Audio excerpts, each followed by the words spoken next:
Anyway, the argument of Kant was that we don't even know if the pneumona are in time, period, exclamation mark.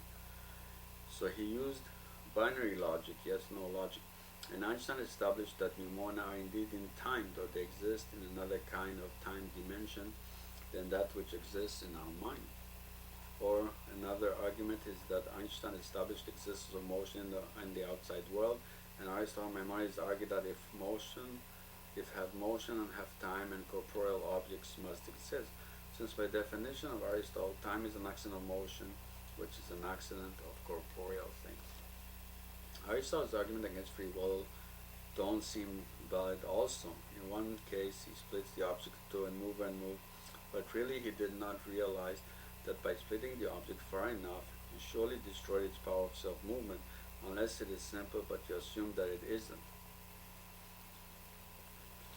So that was one powerful argument of Aristotle. That's my critique. Another, and in the potentiality actuality argument, one may counter that you may be in act in absolute way and only potential in a relative way in infinite ways.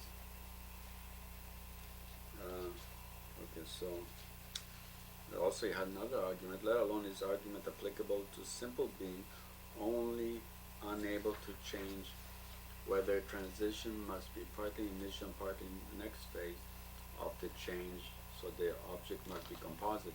But if the transition is spontaneous, question mark, he did accept that the change in substance is instantaneous, i.e. generation and corruption. But Kant did distinguish between extensive simplicity and intensive simplicity in his critique of Moses Mendelssohn. When Mendelssohn gave a proof that the soul is immortal. But thinking is in time, since you can't think instantaneously, question mark. So did Aristotle give proofs for both extensive and intensive magnitude types of simplicity? Question mark. So did Aristotle confuse two kinds of simplicity? Question mark. Anyway, it follows that a free being must have intensive magnitude at least? Question mark. Okay, my own argument against Kant, unlike Einstein, considers the ontological or metaphysical proof of the existence of time in the world. Since Kant rejected the world or the pneumona, but I argue that even without using Einstein's method, it's possible to argue that time exists in the world, like proving other attributes of it a priori.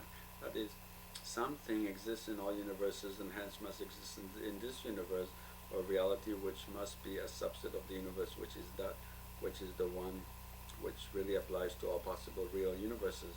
That is, a universe which is consistent with itself and needs nothing, no special conditions to make it exist, or that if any universe exists, then it is sufficient that it too must also exist, since both have the same conditions to exist. I think part of the argument of Kant was that for Aristotle, time and space were concepts, also causality. But Kant argued that space and time are subjective, so that's why we cannot speak of the whole world and go outside the mind.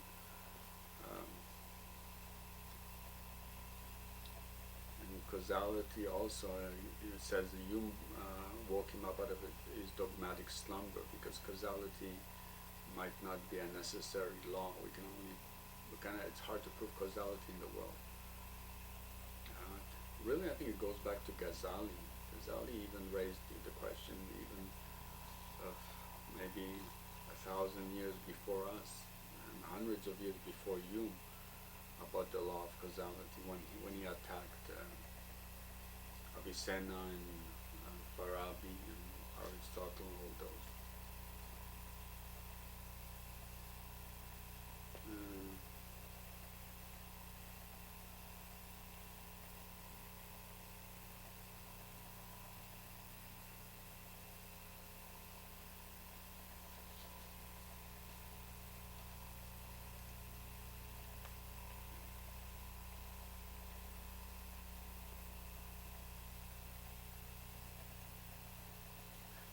Or better still, that time exists in our mind, so it must exist in the world as well, since we exist, else the question has no meaning anywhere or has any importance.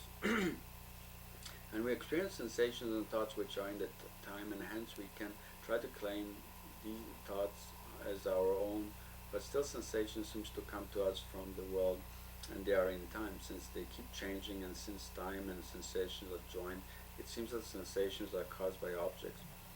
Objects, the sense organs or thalamus or cortex, and that are in time or in motion and have matter. Well, Kant might have made a mistake that the series of appearance that comes to our mind really is not one direction. It comes to us, but it also goes to the world. It's bidirectional. In fact, I thought that actually, like one sense can confirm that another sense, like the eyes can confirm the ears or touch or something. And I think later I found out that Husserl also had the same idea. He really had it before me because he lived 100 years ago.